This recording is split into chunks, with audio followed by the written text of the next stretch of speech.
Come on in the room. Bucks lose game one. Game one goes to the Indiana Pacers, 117-98. Rough one for the Milwaukee Bucks, lose it by 19. It looked like it was going to be worse. It looked like it was creeping up. It was going to be a 40-point, 30-point blowout. But the Milwaukee Bucks actually made a run coming down to the end of this one. Well, not even say coming down to the end. Excuse how I went that. Late into the third and into the fourth quarter, about midway through, had a chance. I'll say like they had a chance. They got it to 12, I believe, with about 6 minutes to go, and they got, I think, 8 or 9 consecutive stops at that point. And AJ Green just couldn't hit threes, just couldn't connect on threes. And I'm not his fault. I think we got to a point where you're down 12 with 6 minutes to go. He and Gary Trent are hitting threes to bring you back in it, and it just got to this point where, yeah, you're looking at AJ Green as if he's like Reggie Miller. And, like, that's not what he is. I thought he did an excellent job getting you where, but you can't depend on him like he's Reggie Miller. And that was what we needed down 12 with 5 minutes to go. And it just didn't have that down the stretch to make those back-to-back. But I thought he did a really good job on this one. Come on in the room. Doc. Hickory dickory doc. I can't do it. I can't do the Doc stuff today. Dare I say you lost the game because of Doc Rivers? We'll get into it. Dare I say he, to me, is enemy number one as to why the Milwaukee Bucks lose this game 117-98. So I can't do this stuff for Doc, but we are live. It's the Cream City crossover. Guru Trails Dirt. JT. Chris King. Justin. Yeah. Bucks losing 117-98. Tonight, get at us on the Twitter at TCIIESQ. Get at us in the chat. Tell me how bad Kuzma was. Come on, bring it on. Tell me how he sucked. He put the Tony Snell stat line up. Oh, Kuz. Such a bad player. He was ass tonight, though. I ain't gonna sit here and lie. He was a 2-pack of ass. But again, so was the exact guys we told you were gonna be a 2-pack of ass. Kuzma, Prince, Lopez, all three of y'all, as Birdman would say, just very bad players tonight. And they got the Bucks down, and that's how this thing started. And they never climbed out of it until the third quarter. But that third quarter run did come. And I'll tell you this, guys. I know everybody. This is one thing I can't stand, though. I can't stand middle of the game. Oh, this series is over. Oh my God, pack it up. What? This was a 12-point game with 5 minutes to go, and you have people when it was 20-some point. Have you guys never seen an NBA game before? I just don't understand. It's almost like people have never seen an NBA game before. It's almost like people have never seen an NBA series before. It's all do you not remember? Didn't the Brooklyn Nets, didn't they beat us by like 40? One new games? I get it's not 2021. I remember, we lost in the bubble to freaking Orlando game one, didn't we? Didn't we lose Orlando game one? The bubble won that series. So it's like, have you never seen a team lose a series and come back? Didn't we beat Toronto in Toronto game one the series and lose to them? Didn't we start a series in the 2018 up 2-0? Didn't we start a series against the Toronto Raptors 2018 up 2019 up 2-0 and lost that series? Didn't the Phoenix Suns start up 2-0? Calm down. I know my least favorite quarterback in the world, Aaron Rodgers, would say, relax. It's okay. It's okay, 117-98. Because I will tell you this. I would have felt bad if the game had gone the way it went. But that third quarter, I feel fine. If Doc Rivers does not completely implode, you've got to get rid of the starting lineup. You've got to get rid of the start. There's no question. You've got to change the starting lineup. Kuzma, Lopez, Prince, you got to change. You got to change at least two of those three. At least two of those three cannot be the starting lineup. I don't care if you want to put Kevin Porter Jr. in there, Prince's place. Bobby was ass tonight, too, to be honest with you. Bobby was terrible tonight. Bobby was really bad. So that's the thing. And I'll say this, then we'll get to the recap. You can live You can live with Kuzma being bad. You can live with Brook Lopez being bad. You can live with Taurean Prince being bad. Dare I say you can live with Bobby Portis being bad. You can't live with all of them being bad at the same time. You can't live with that. That's a problem. And they were all bad tonight. Damn, Kyle Kuzma put up a Tony Snell. Jesus Christ. So again, that's what can't happen. But I feel fine because the solution is easy. The solution is easy. As far as you just got to change the starting lineup. That's it. That's it. Change the starting lineup. And those three, especially Kuzma, Prince, Lopez, they cannot play together. They cannot play together. And you'll be fine. You at least have been in the game at the end of the game. So, yeah, Damian Lillard's talking junk to the front running Tyrese Haliburton. That's okay. I feel good. That's what I will tell you. I'm not worried at all. Because again, I said Bucks in 6. I didn't say Bucks are gonna sweep them. I said Bucks in 6. And to win in 6, you gotta lose a couple games. So there's one. Good job, Indiana. You did what you had to do. Tuesday night, you got to do it again. Let's do a game recap here. Giannis Antetokounmpo was outstanding tonight. 36 and 12, 1 steal, 2 blocks. He was 14 and 23, 60% from the field.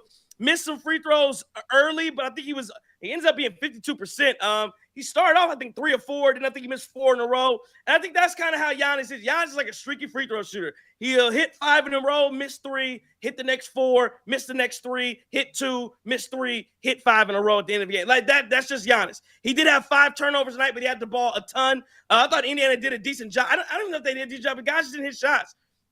Kuzma put up a Tony Snell tonight. 0 points, 0 rebounds, 0 assists, 0 steals, 0 blocks, 0 of 5, 0 of 2 from 3, 0 of 2 from the line, and 2 fouls, a negative 24. Kuzma was bad tonight. Like and that's the thing. The difference with other people is, oh, this is gonna happen. We talk about what happens. Kuzma was terrible tonight. Cardio Kuz running around out there. He was absolutely running around. I thought his defense was okay, but it don't justify. You got to be able to do something. You got to be able to do something. You got to be able to give me something. Brook Lopez, 9 points, 4 rebounds, 3 of 6. Brook Lopez was terrible. Started the damn game. Miles Turner for 3. Start the game. We didn't drop Miles Turner for 3. Who could have predicted that? Who could have predicted start the game? Miles Turner hits a 3.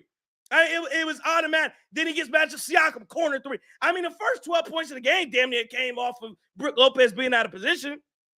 He was bad. He only plays 20 minutes tonight. Taurean Prince, 2 rebounds, 3 assists. He took 1 shot. Here's my problem with Taurean Prince. And I thought his defense was, again, doesn't justify doing absolutely nothing. But Taurean Prince, this is my problem with him. Taurean Prince, did he like when he top 2 in the league, top 3 3-point percentage shooting in the league? Why the hell you only get up 1 3? Are you a stoop kid afraid to lose? Shoot the damn ball. Shoot the ball. You open for 3. Shoot. You're the best 3-point shooter in the league. Shoot the ball. I mean, I'm just going. Malik Beasley is, constantly shoot. And I know that Taurean Prince doesn't have the same quick release, but my God, you got to put up a shot, dog. Like, you are a 3-point shooter. Shoot the damn ball. Ryan Rollins, 5 points, 2 rebounds, 3 assists tonight. He was 2 of 8. Thought he started off decent, and then just never really had it going. Missed a couple threes after he hit his first one. Kevin Porter Jr., 12 points, 5 rebounds, 5 assists. He was 2 of 7, but he got to the line at a high rate. No turnovers tonight. Again, you got to make that change. He played 29 minutes. Ryan Ross played 18. Make the change. Make the change. That's a no-brainer. Kevin Porter Jr. started Ryan Ross. I don't care about that. Oh, well, he should play on the bench, and now they're getting ready for his bench. The hell with that. I need to start off right. Kevin Porter Jr. getting the game. Bobby Portis was terrible tonight. 4 points, 8 rebounds. 2 of 8. About all he did was fidget with guys at the free throw line all night while he's standing on the line waiting on a rebound. I mean, whatever, dog. I mean, I don't mind that kind of stuff. But when you're down, but Bobby didn't do anything tonight. Gary Trent Jr., 14, 2 and 2 tonight. He was 6 of 11, 2 of 7 from 3. Thought he was really good tonight. I thought Gary Trent Jr. hit shots. Thought he played at a high level, hit his mid-range. AJ Green, 15 points, 3 rebounds, 1 assist. AJ was great. I mean, he got you into this game, got you back into this game, hitting some timely threes. Jericho Sims, I thought the defense was good tonight. 2 rebounds, 1 block from him. 9 minutes. I thought he could have played more. I thought Jericho Sims could have played 15 minutes tonight. But again, something has changed with those 3. Indiana, other side of things, they just scored at will from a lot of different spots. 25 and 7 from Siakam, 19 and 5 from Miles Turner. Nembhard 17-4, and again, that's what they try to put Brook on Nembhard a bit at 17. I mean, it don't matter. Nice was 7.6 rebounds. Haliburton was not even good tonight, 3 of 13. I thought the Bucks. So here's what I will say. I think the Bucks focused so much on Haliburton that they let the other guys get to cooking. 10.7 rebounds, 12 assists. He was 3 of 13, 0 of 7 from 3. I'm willing to. This is what I say about Tyrese Haliburton. He's not a real superstar. Let's not treat him like one.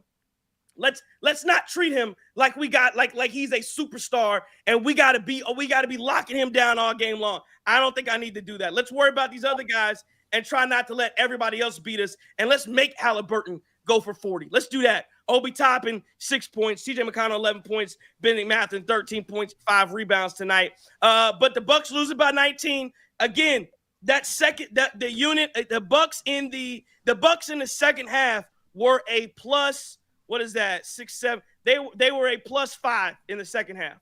+5. So if there's something to give you some confidence, I think that's it. But you can't lose a quarter 34-18. You can't lose the second quarter 34-18. You can't lose the first 33-25. But that second quarter was really rough. That starting group, and then that again, it's the threesome of Kuzma, Brook Lopez, Taurean Prince. Well, you add Bobby in that, and then Doc Rivers was terrible too because you have to make the changes much quicker, much sooner. But again, there are a lot of problems. Let's talk about them. Let's figure out where to get this thing better. You lose by 19, but you did play a much better second half than your first half. Can you carry that momentum into Gainbridge Fieldhouse and go win game 2 in Indiana? That's what I saw. JT, what'd you see?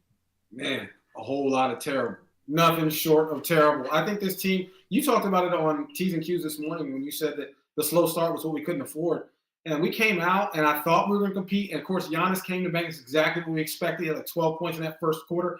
But at the end of the day, the guys were a bit flat. I mean, we couldn't hit a 3 to save our life in that first half. 2 for 16 from the – that's just unacceptable. In what world is that going to work, right? It's just not going to happen. And it was sad because it literally turned into, hey, take a miss and pass it down. You get one. Oh, that's not going in. You get one. That's not going in. You get one. And that's just kind of what we saw there in that first half. We got down, and I said, man, are these guys giving up? Are they rolling over?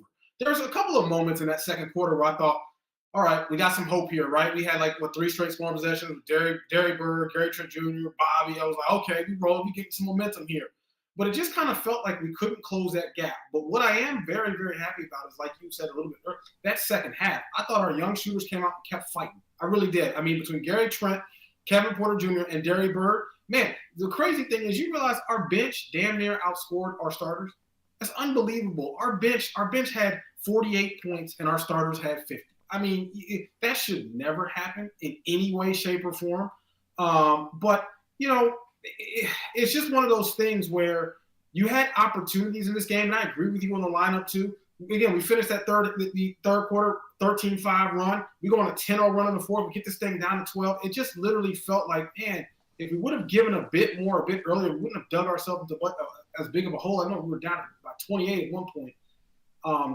But I'm not discouraged, right? I'm not discouraged because I saw the young boys step up and do what Gary Trent Jr. not really young, but I saw the bench shooters step up and do what we needed them to do. And I think once we put this thing together, we're going to be all right. Biggest thing, though, is I agree with you. Look, Prince, Kuzma, man, what's old girl's name? You sing a little Who that? Fergie, right? Fergie, what Fergie tell you? You ain't got no money, take your broke ass home. Kyle Kuzma, listen. You didn't bring no coins to the fair. Get your ass out. Taurean Prince, same thing. You didn't bring them. Get your ass out. You just can't have starters, guys that you're relying on to do what they do. Not. And it's just, the fact that Kuzma, Prince, and Brook combined for 12 shots and made 3, and Brook's the other, it just, that just cannot happen in a playoff series. It's disgusting. It's sad. And, what really bothers me is if those guys would have done half of what they've been doing all year, we'd have got it done. But again, what's my man's name? If it's for Fitz, we'd all be drunk. If it's for Fitz. That's what I saw.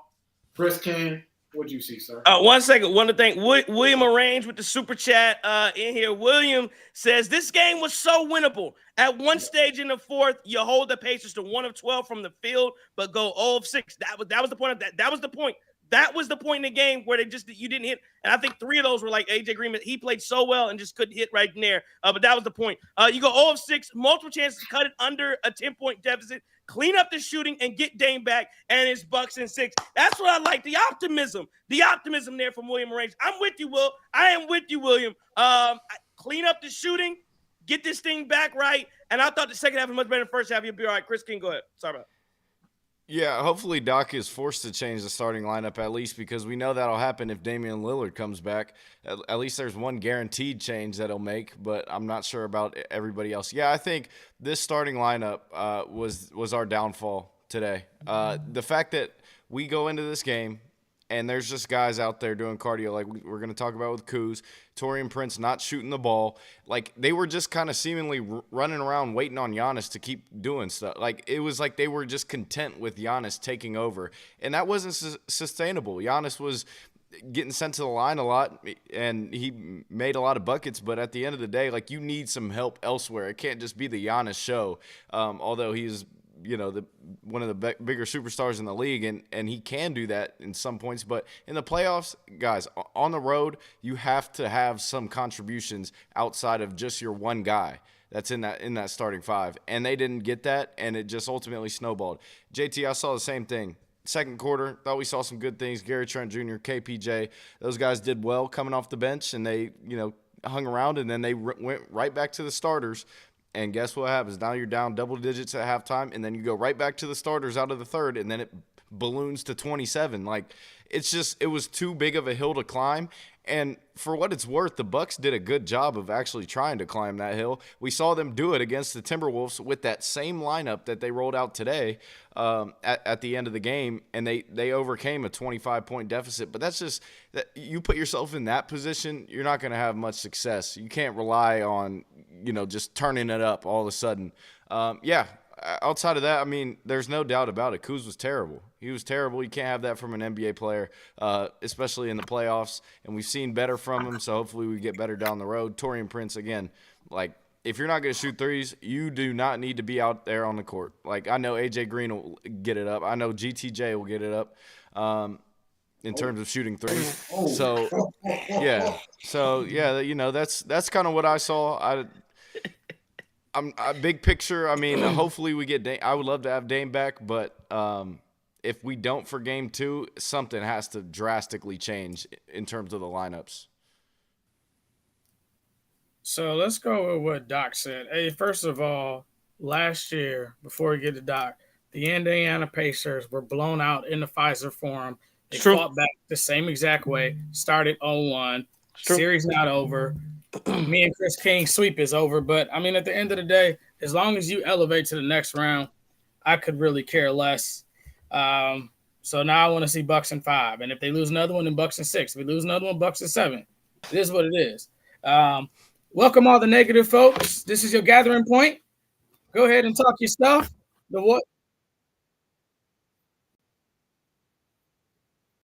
Oh, they go gather. All the Kuzma haters, it's going crazy. I haven't even read the chat. Probably good.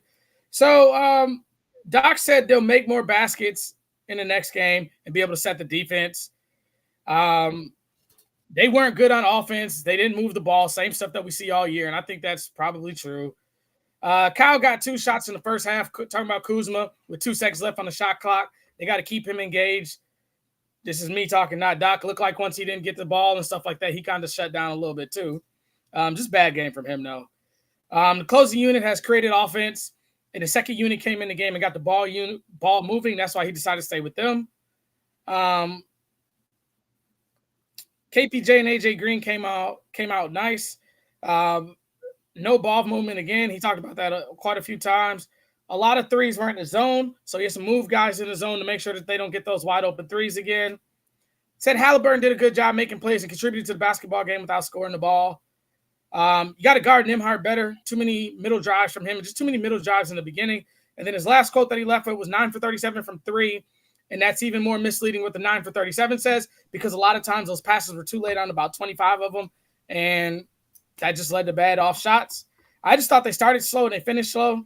And I mean, it's just a bad basketball game, man. I don't have any thoughts on it. I thought everybody was bad that wore a Bucks uniform tonight. I know Giannis had 36, but his 36 was a little bit. He had a lot of defensive lapses as well, a lot of bad turnovers. A lot of times he was hacked where they didn't call the hack and all that stuff, but we understand that with Giannis. That's what it's going to be going forward. I thought KPJ could have played better at times. Only guy that really showed up to play other than Giannis today, having a week off, I felt like was Gary Trent Jr. in the second half and AJ Green. Everybody else was a push, if not a negative tonight. So we all got to play better. And what I mean by Giannis playing not to the level of what we've seen him is that he had 1 assist tonight. Granted, some of that stuff is got his shots. Some of the stuff is off the guys not making shots, and also some of the stuff was going 1-on-3 as well. Like, move the ball, and that's what Doc's getting to. Move the ball, get better opportunities for everybody. Them guys got to get the ball in the basket, though, all 5 of them. I mean, I hear you on the 1 assist from Giannis, but I got AJ Green 5 of 13, that's 38%. Bobby Portis 2 of 8, 25%. Kevin Porter Jr. 2 of 7, 28%. Kyle Kuzma 0 of 5, 0%. Torrey Prince 0 for 1. Ryan Riles is 2 for 8, 25%. I mean, I hear you on the 1 assist, but guys got it. You got to hit shots when he gets you the ball. You didn't hit the shots, and especially when they got the ball moving down there when they got it to 12, as William Arrange perfectly pointed out. You had them and stopped them 12, whatever, 0 for 12 or whatever it was, and you could 1 for 12 during that stretch, and you go 0 for 6 like those. I don't think Giannis. Maybe Giannis took one of those shots. I believe that's when they're moving the ball, trying to get threes, trying to get the ball, trying to move the ball and get those things going. One thing on Damian Lillard, Quinn Buckner, who is the color guy for the Indiana Pacers, apparently when Damian Lillard was, just an interesting nugget here, when Damian Lillard was going at it with Tyrese Haliburton, apparently he said Lillard raising his blood pressure right now probably isn't the best thing for him to do. That's a crazy comment. That's a real petty thing to say, but okay. That is a very petty one from Quinn Buckner. But yeah, I see Favor says Doc was horrendous. Quackney22 says, I'm glad Sims actually got minutes. Now drop Lopez minutes off even more. Daniel Joseph says Bobby is a regular season merchant. Mr. That One Guy 14 says, I've been calling out Kuzma and Prince for months and got attacked for it. Both garbage. And then Al McGuire says, we all know what's coming from Dame when he comes back. He's going to go 3 of 12 from 3 and shoot like 30% from the field. And then also Mr. One Guy coming in with the 0.0000 stat line. Absolutely disgusting. Dalton Clay says Hallie and his daddy a bum. Yeah, I agree. Let's see. Got a super chat coming in from NYC Damon. Twerk alert. He says Doc is just bad. Was anybody surprised except Doc that our starting lineup didn't work? He refuses to change the lineup. As an active Kuz defender, him giving us legit nothing, not even rebounding, Chris fans having a ball. And this is what I'll say. I'm not going to get into it, into the Chris thing at all, because I'm just not going to get into it because that's not what I'm going to turn today into. But again, number one, I don't understand how you're a Bucks fan and you're actively, oh man, oh yes, Kuzma was terrible, and you somehow get some great joy out of that. If you are, I don't understand it. Again, you could call me a Bobby hater if you at one point in time, if you will, because I wanted Bobby to be traded. But every time we get this program, Bobby plays well, I'm out here telling you how great of a job Bobby Portis does, and I'm out here wanting him to do a great job. Brook Lopez, I want Brook Lopez to play well. I just think there are times where he does not. Kuzma is the exact same way. And again, it's not about. So we get into the thing. The other thing is, I don't know that tonight. I don't think Middleton could have done anything about this. I really don't. I don't think he could have done anything at all about this. But getting back to your point about Doc Rivers, yeah, again, the lineups are fine. I really think. I think you can use Kuzma. I think you can use Brook, and I think you can use Taurean Prince. You can't use them together. That's all I'm getting. You can't use them together. Go ahead, Justin. I didn't mean to cut you off, but one thing I forgot from Doc's quotes, he said that the entire team was bad. He said the lineups were bad, the rotations were bad. He said he was going to fix everything. He said that's on him. That's on the coaching staff.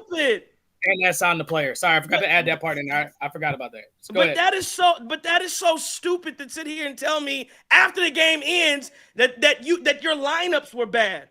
I know that. I watched you. You said them. But the thing is, we have all this evidence. We knew the lineups were bad before you put them out there. We already knew that. Like what? Again, this team is better. What I saw in the second half, when you actually use lineups that make some type of common sense, we saw that this team is better than the Indiana Pacers. They walked them right there. If you're not down 27, you're getting down to any, if you're down any normal amount, 10, 12, just a normal game, you don't get down 27, you're right there at it. You're fine. You're in perfect position to make a run. You can't get down 27. That's all we're asking. Don't put up a lineup that gets us down 27.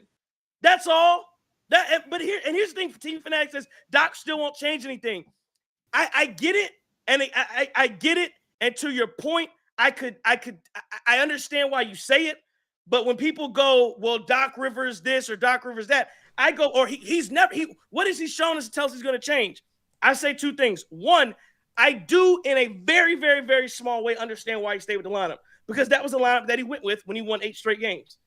And they were a problem, but he won with it. It was dumb, but he won with it. I can, for a tiny smidgen of a corner, see why he did it. But then on the flip side, here's why I have some type of hope that he will make changes. Do y'all remember Ajax was starting? This wasn't that long ago. Ajax was a starting guard for this basketball team. He can't see the court right now. So Doc Rivers does have the ability, does have the mindset. I know he not a lot going on in there, but if somebody, I don't care if it's Darvin Ham, Vin Baker, somebody got to smack him upside the head, wake him up, and tell him it's time to make some changes. Oh, Dodo Bird. Go ahead, man. Listen, no. But here's the point I'm going to make. If you don't change this lineup the next game, then it's all lip service from Doc. When he's like, oh, the lineups and everything else, because you've acknowledged that this is a problem, but you've not done anything different. So at that point, hey, that pressure's got to be on Doc. What I need Doc to do, this is what I need Doc to do. I need Doc to coach like his job is on the line, right? I need everybody in that room to act like their job is on the line, to act like their season is on the line. Because as much as we believe this team is going to get out this first round, there's a chance that they don't. And you and everybody in this room and everybody in this chat knows that that's true. So we need guys to start acting with that sense of urgency. We need Doc to acknowledge, I don't need Doc to stand up there and say, this is on me. We know it's on you. What are you going to do about it, right? What are you going to do about it? Do you need to be publicly called out by your own players? Do you need the media and everybody to turn on you and say, listen, take your damn glasses off and make this adjustment? You got to do something. And look, I'll tell you, I was in the Doc camp. When you talked about KPJ throwing him in the lineup, throwing him out there, I was like, oh, no, let's not do that. We talked about throwing Gary Trent Jr. line. Oh, no, let's not do that, because they're playing so well in the roles that they've been in and been playing for so long. Like, no, if it ain't broke, don't fix it. Well, it's broke now. So guess what we got to do? I ain't going to sit in a 3-legged chair forever. Come on now. We're not going to do this. And that's what you got right now. You got that that one chair at the table. When you sitting there, you're like, I'll sit in that chair. We got guests over because you don't want nobody else sitting. Y'all know what I'm talking about. That's what it looks like right now with the starting lineup. Yeah, 100%. I think also, like, watching that game, like, you saw a ton of defensive lapses from that lineup, that starting lineup. Like, it was almost unreal how much, and it was part of the game plan too, which is why I think, some of this has to go on Doc is like, why are we, trapping Haliburton in certain moments, and then all of a sudden they're swinging the ball around the perimeter, or cross-court passes. How many cross-court passes did Haliburton throw to a wide-open shooter? And that's what allowed the lead to get up there to, 27. And I think the easy way to combat that is get guys out there that can stay in front of their lineups. Get guys out there that can stay in front of some of these guards for the Pacers. That way you're not having to rotate as much. That way you're not having to overhelp as much. But we gotta see if Doc is willing to do that. I hope he is, because this would be an indictment on Doc if Dame doesn't come back, and regardless, if he keeps the same starting lineup, you just can't have this many bad starts. So let me ask y'all a question right now. Seriously, while we're going, we might as well just make this comment. What should the lineup be for next game if we do and if we don't have Damian Lillard? Give me two lineups that we should run with. If we get Dame back or if we don't get Dame back. If you have Dame back, to me, I'm running out Damian Lillard. If you have Dame back, I'm running out Damian Lillard, AJ Green.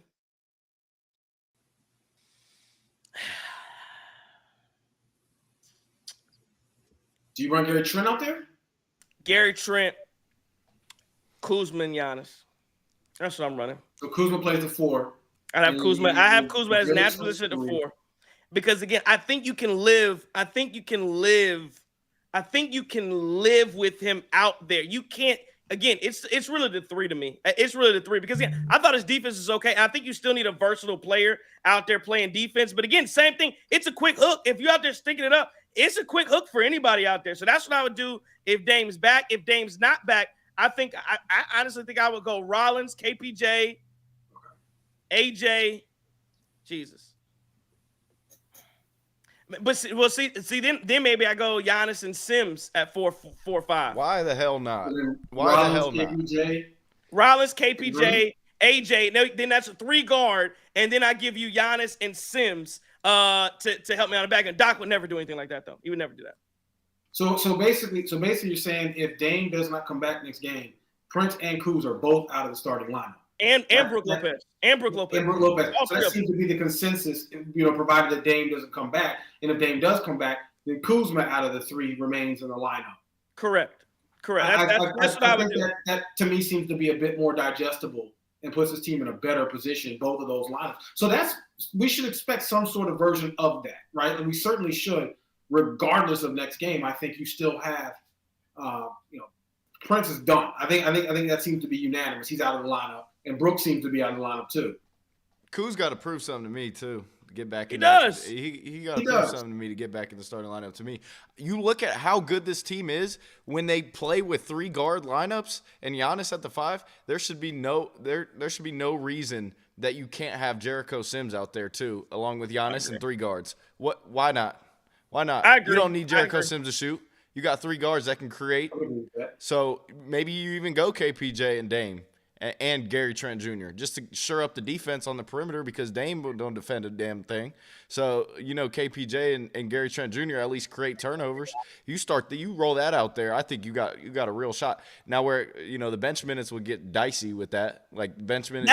That's why somebody in the chat was like, why would you start Kuzma? Because I do feel like, right, well, then would I roll out? Because again, I don't know that Dame Lillard's going to be ready to go 40 minutes when he comes back. If he comes back game 2, I don't know he's ready to do that.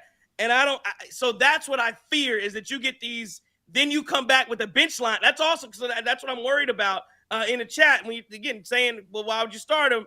Because I don't also want to I don't want to bench them all and then come back with a bench lineup that gives me the same problems I just had and have Kuzma, Kuzma, Brook, and Prince out there as a bench unit. Like, I don't want that either. So I do think you have to stagger it and have one of those guys in versus one out.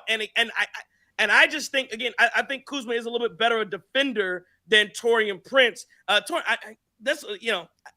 also think he just has I gotta believe he got to give me something. NYC Demon Super Chat says Brook is unplayable. He has to be gone. Nimrod pushed him in the third row 3 times. We should win in 6. If we lose, it'll be due to Doc and Brook. And NYC Demon there, I forgot about that.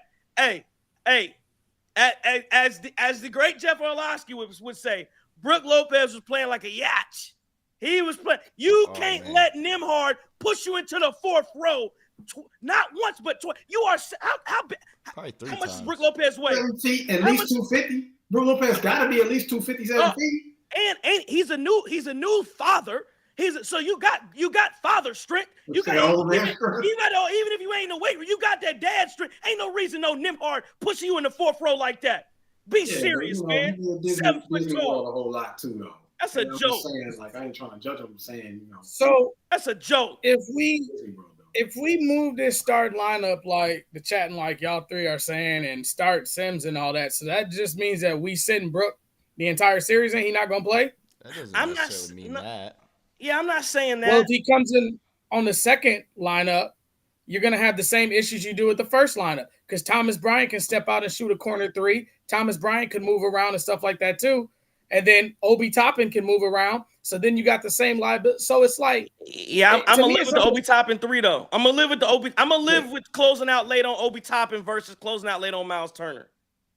So I guess my question then is for y'all and for the chat.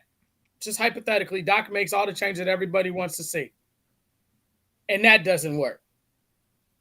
Then what? You just go home. Wait a minute. Hang on, Justin, because your question is a bit different. You talk about Doc making all the changes that we want to see. Again, it's a big difference with Dame in the lineup versus with Dame not in the lineup. True. So that doesn't work, right? Like if you're saying Doc makes the changes, Dame comes back and it doesn't work, we just keep looking.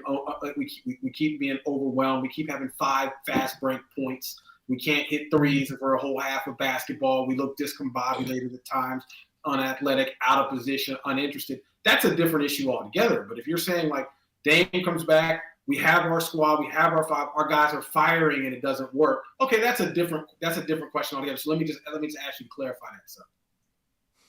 No, I'm just saying in general. So hypothetically, Dame doesn't come back game 2. And let's just talk about if Dame doesn't come back since he didn't play.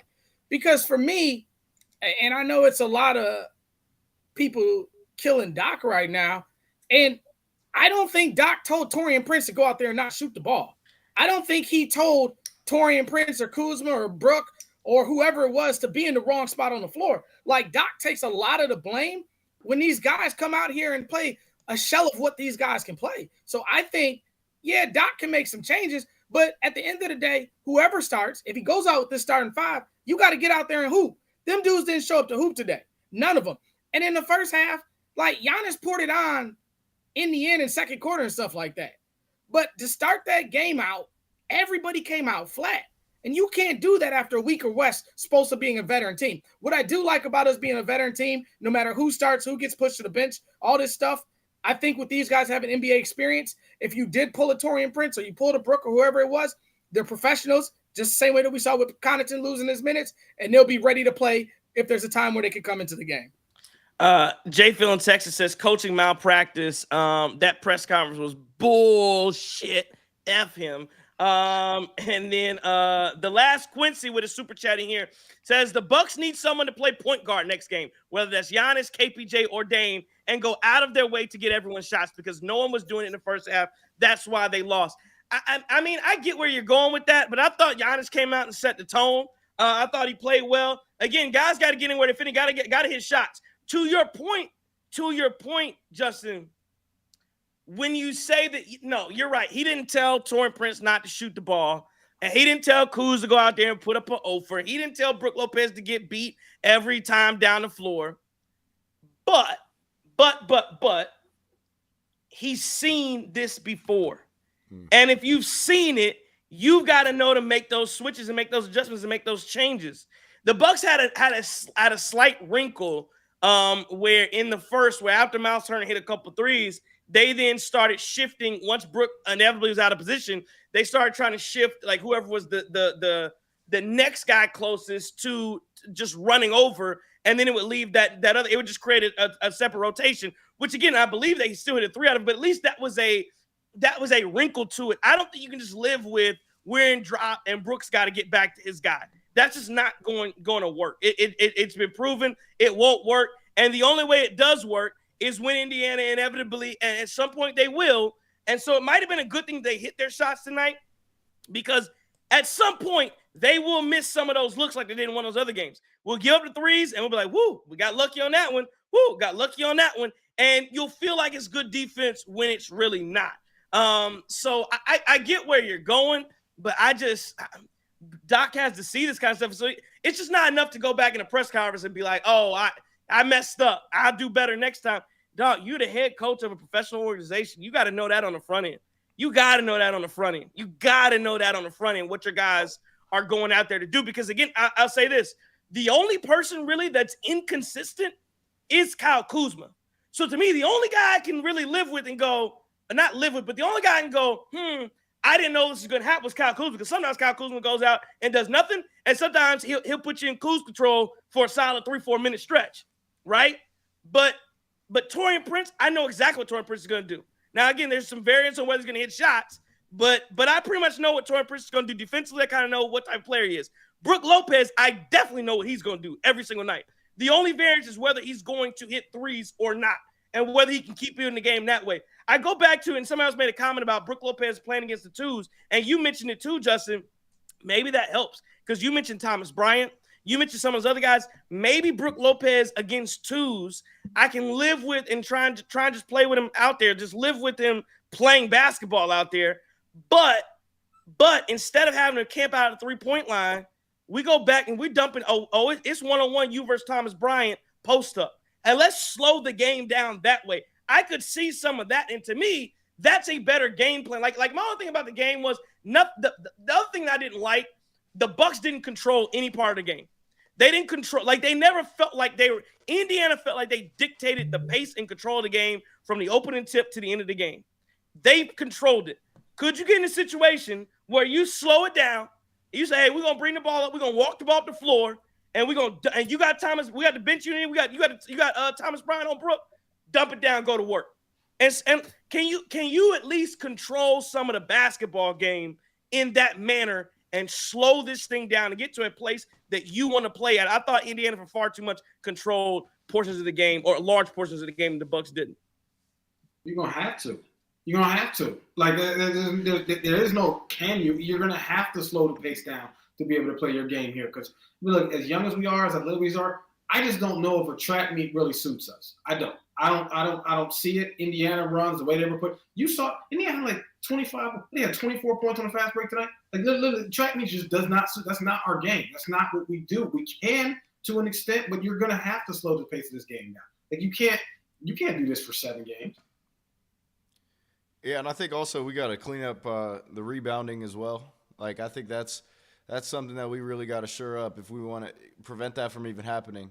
The rebounding. I thought the rebounding effort was bad today. And then also, Trey, like you talk about, like, yeah, Doc should have seen this coming, but then also he saw it happen in the same game, and he still rolled those guys out there. Honestly, there shouldn't really be a reason they should have even touched 20 minutes. Like, I think some of those guys in that starting lineup, after that first hook, they should have kept them out. You saw it happen during the game, and you rolled them back out there twice, and they got smoked. So, yeah. Just says, interesting quote from Doc Rivers' press conference about Kyle Kuzma being held scoreless. He said, quote, it's hard. This is going to make a lot of people mad. He said, it's hard to score when you don't touch the ball. Kuz can play, but we got to involve him, and we got to make sure we keep him involved. Let's talk about cardio Kuz for a second, and how he played. Like, let's just focus on him. Do you agree with that statement? Doc Rivers, the quote was, it's hard to score when you don't touch the ball. Kuz can play, but we got to involve him, and we got to make sure to keep him involved. I'm just blanket statement from Doc Rivers today after this game. Agree or disagree, anything in between. I'll let you guys have it on that statement from Doc Rivers. I'm a bit confused. I'm a bit confused because you're talking about involving Kuz on, like, well, has Doc not been watching the same thing? Look, we thought Kuz role in the lineup was going to be kind of just the utility do-it-all. He is the handyman, right? What you need. All right, you need to get a bucket? Cool. You need me to set screens? Cool. You need me to dive on loose basketballs? Cool. What do you need me to do? You need me to get a board? Cool. I think that was kind of what I looked at Kuz at. I didn't look at Kuz as a guy who you need to involve in the offense to do this. I thought Kuz, man, hey, get him where you fit in. And I thought that was a lot of the value that Kuz brought, right? That's why we liked him, because we was like, hey, he can do a bunch of different things. He can play D. He can play defense. He can get boards. He can get out there. He can set them screens. He can hit shots. He can do a lot of different things. He doesn't do any of them well, but he does all of them at a level enough to where they can really contribute and help your team when he's doing that. What is Doc talking about? We got to involve him in the offense. I'm missing something. Not to mention, we was down 20-something points most of this game. Like, we didn't get our shooters involved. But okay, Doc. That man, listen, I don't want to have this argument, this fight right now, but Doc's coached a whole lot of basketball. Doc has coached probably over 1,300, 1,400 games. Hasn't he won like 1,100, 1,200 games? Some crazy number like that? Yeah, he's up there. He's won a lot of games. He's coached a lot of games. Some of the stuff coming out of this press conference. So, listen, man, I don't want to go down the road that has Father Time past Doc, but I've just got a lot of questions about a lot of things pertaining to Glenn right now, because I don't know what Glenn is talking about right now. I really don't. Here's my thing with that. It just sounds very coach-like. It's like coach speak. Maybe that's what he has to do, but here's the thing about this. Kuz had 2 good looks. They might have been end of shot clock. They were good looks. Missed them both. And then when you watch him as your teammate, I would assume when you watch him not be able to beat anybody off the dribble and then throw up some BS, how are you going to be able to trust him to knock down the open one or create or get him the ball in space? How are you going to be able to trust him? I don't blame the Bucks for not passing him the ball today, because who knows, 5 more shots, he might have still been 0% the way he looked out there tonight. I got to be honest. The way he, like I said, throwing up BS and missing open ones, yeah, you just can't really trust him at that point. And so I'm not going to blame his teammates too much. Not to say that they can't get him the ball on a different night, because we know he's been inconsistent. We know he's had games where he's looked like, okay, maybe we should get Kuz more looks. Not tonight. So I look at Kuz like I look at Kevin Porter Jr. And they're guys that if they see that first shot go in or those first couple shots go in, they can really impact your basketball game. If they don't go in, you can see a lackluster performance like tonight. So I do hold some credence to what Doc is saying. Get this guy involved in the game. And I think when he makes a basket or two, his defense intensity picks up, his rebounding intensity picks up. Shouldn't have to do that, but that's just the way that it goes. So, yeah, I'll give some credence to what Doc says. But, I mean, at the same time, Kuz has to execute some of these shots, man. You got to make some of these layups. I don't expect you to make every three-pointer, even though it seemed like Miles Turner did this afternoon. But we just got to be better all around the board. Hey, JT, he has 1,162 wins. Just for clarification. That's a lot of basketball. That's a lot of dubs. And like some of these quotes I'm hearing from Doc, listen, man, like it doesn't make a lot of sense. I don't know, man. I'm expecting a bit more from Glenn. Not 1,100 win Glenn. Come on now. Yeah. Let's see. There's another J Phil in Texas has alerted me to another stat here. It says when the Pacers ran pick and roll involving Brook Lopez, they generated 1.63 points per possession. On their 28 other pick and rolls, they generated only 0.86 points per possession. Again, that just shows you. So they almost that means during pick and rolls that the Indiana Pacers ran, they almost doubled their output in scoring if the pick and roll involved Brook Lopez. That's how poor he was out there on the floor. And again, that's why to me it goes beyond score. You have to be able to look at everything involved into a basketball game and understand, again, from a defensive standpoint, it just gets rough out there with Brook Lopez. And the Indiana Pacers know it. They know, get him involved, and you can move the ball, you can find ways to score, and that happened tonight, this afternoon, for the Milwaukee Bucks. But yeah, to that comment about Kyle Kuzma, like you said, Chris, I'm hoping it was coach speak. I'm hoping that was just one of those, because I mean, you can't come out and say, yeah, Kuzma was ass tonight. He sucked. I hate him. We're never gonna play him again. So maybe that's and to what's worth, again, he kind of does do that in press conferences where, he talked about injury situations to Damian Lillard. He acts like he's never talked to you. Like he only know the trainers' names. And all of a sudden, Dame is going to be coming back this week. So there may be some of that goes along with it. But, yeah, man, it just wasn't good from Kuzma.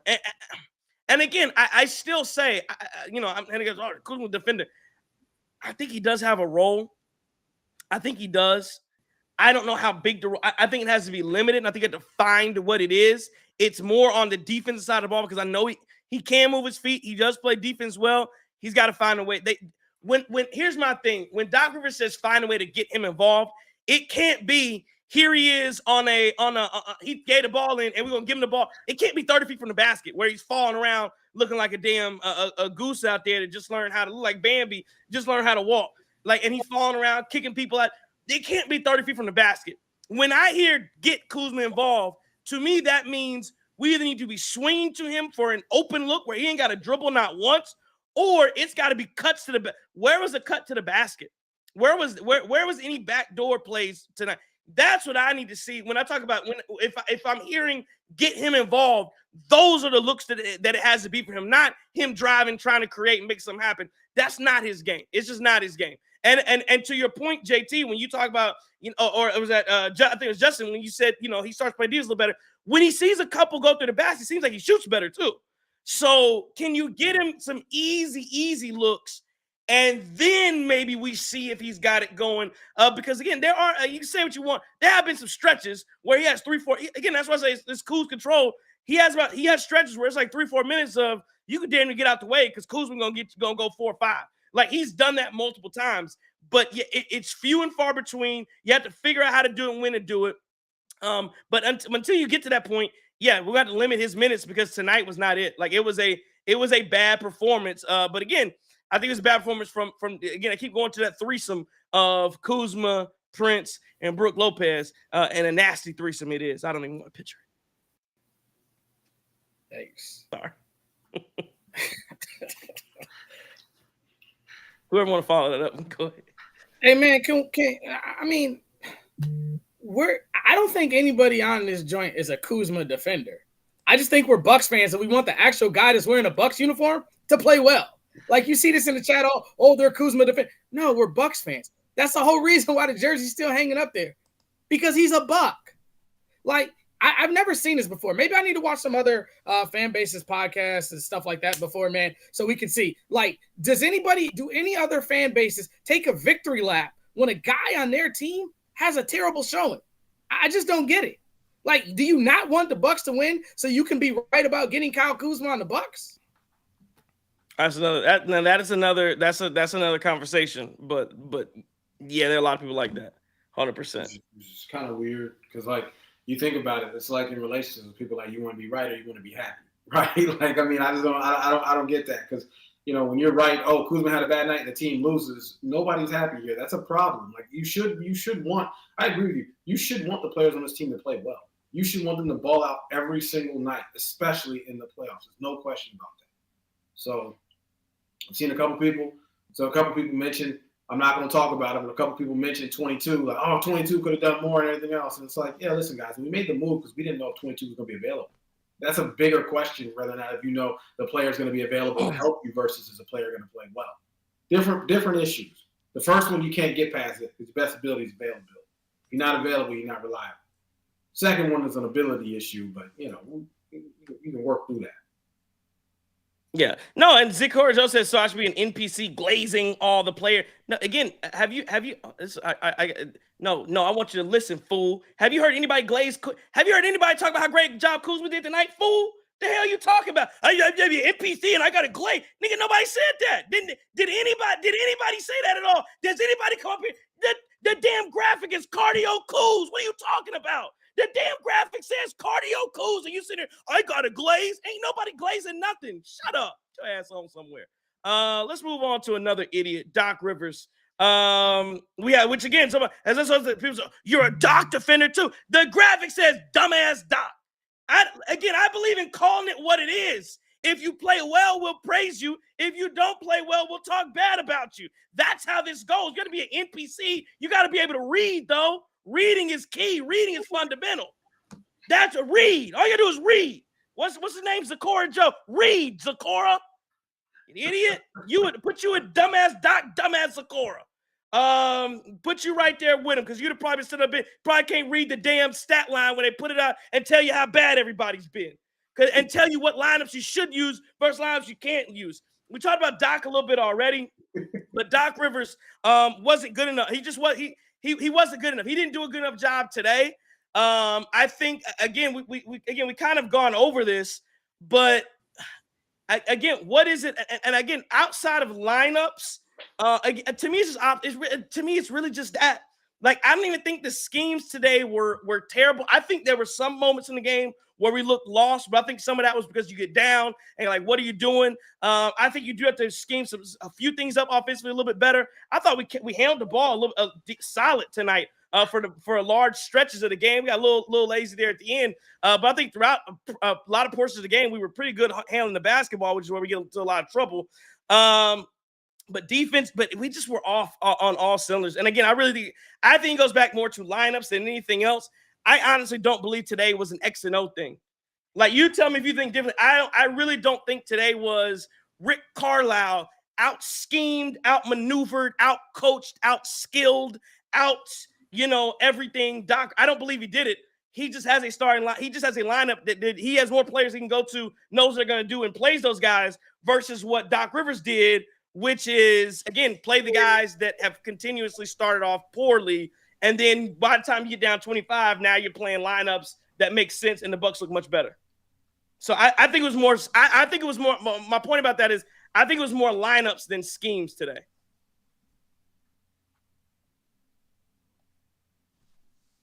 Yeah, I can see that. I can see that being the case. But where we talk about the Haliburton, the way we defended Haliburton, one of his strengths that I'll give him is that he is a good passer. He really is a good passer. And sometimes when you watch him have these games like that where he's not making perimeter shots, at some point you got to give him a little bit more space than trying to be all up in his grill, and helping off of him when he's driving and stuff like that. Like that's what gives them so many open looks. I felt like our starting lineup was caught out of position a lot, and that's why they were able to get so many open threes, and that's why the lead got to where it was. Yeah, but outside of that, I wouldn't say it was an X's and O's thing. It was the lineup that you had out there, too slow to even make those rotations, and it ended up biting us. But I did like the adjustment of getting that lineup back out there. That's a 3-guard lineup, Giannis at the 5, and running zone, because we've seen that work a lot throughout the past couple games to end the regular season, and I would like to see more of that. Yes, it didn't result in as many turnovers as it has in the past, as many steals, but they were there. I mean, we had a couple steals in that zone, forced some bad passes, missed some gambles, which, you know, sometimes those are going to, if those go our way, then that'll be better for us running out in transition with some of those guards. So I like that adjustment, but outside of that, it was the lineups that were bad. I just think that when you look at that fourth quarter, we had 2 wide open misses by AJ Green and a wide open miss by Bobby Portis. If those shots go in with 3 stops in it, we're talking about a 4 or 5 3-point game or something like that. Yep. Despite all of the terrible stuff that happened in that first half. So, hey, look, as I'm sitting here thinking about it, I'm seeing the chat go crazy. I'm sure Twitter's going crazy. I can't wait till we read that. Lord have mercy. Let me go to the church now. This may have been the best thing that could happen to the Bucks. And the worst thing is because we had a week off and we had everything clicking on the right cylinders. We're hot 8 games in a row. But then the best thing that could happen is just let you know, hey, you were on 8 in a row, but you can't come in here and sleepwalk through this series, no matter how much better on paper Bucks fans and some national media feel that you are better than the Pacers. You're going to have to tighten up. You're going to have to hoop. You're going to have to play better defense. You're going to have to get in them passing lanes and get this back going the way that it should be. I think that we're an adjustment here, an adjustment there. We're a change here, a change there. And going. One thing that today showed me, though, is this could potentially be a very long series. And the Bucks fan in me wanted me to sweep them and really send a message. But, hey, we didn't do that. So let's lock in and let's see what we can do these next, hopefully, 5 to 6 games, excuse me. Mickey says putting the blame on Doc is an excuse for people that can't admit the roster is bad. Pacers better. But again, I can't go that. I can't go that route. And I saw someone else talk about X and O's. I just can't go that route when I saw this team look what they looked like when you had an all bench lineup out with Giannis. And then I'm going back to Justin. You're absolutely right. Like I said, and I think it was William Arrange who started off the first comment of the show, first super chat, talking about that stretch. You were down 12, and you had a string of stops that. And again, so you can talk about X and O's all you want. But AJ Green had 2 open looks, and Bobby Portis had an open look from 3. You missed them. You missed all 3 of them. You missed all again. And again, I think the reason it was tough is because you start off down 20-some or whatever it was. So I get it, and I'm not even upset. I'm not upset at all that AJ missed it. Again, he's not Reggie Miller. He's not Klay Thompson. I can't expect him to hit every single shot that he takes late in games. He hit enough of them. He hit enough to where if it had been a reasonably close game down the stretch, you'd have been fine. But yeah, he can't hit. The Bucks coming back down from 20-some points, come back down from 19 in the fourth or whatever it was. Like when you're down 19 with 10 minutes to play, you basically got to be perfect. You have to play perfect basketball to win. And you're not going to play perfect. So you'd have been fine if you're down 5 or 6. You'd have been okay. You can withstand a couple misses. Because again, the Pacers did. The Pacers were up. You're up 19. You can withstand going 1 from 12 when you're up 20. And you're okay, but those points in the game will happen. You just can't find yourself down 20-some points when you finally get a string of stops and finally get scores going.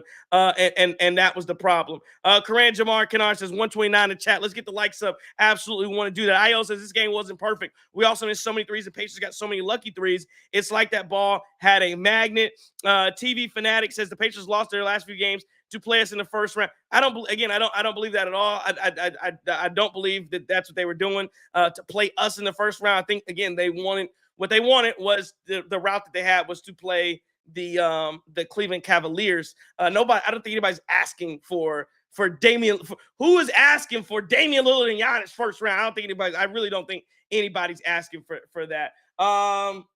But the Bucks got to come back. They got to figure out a way to get this thing back on track. I want to thank and you know where you can get back on track at? Curly's Waterfront.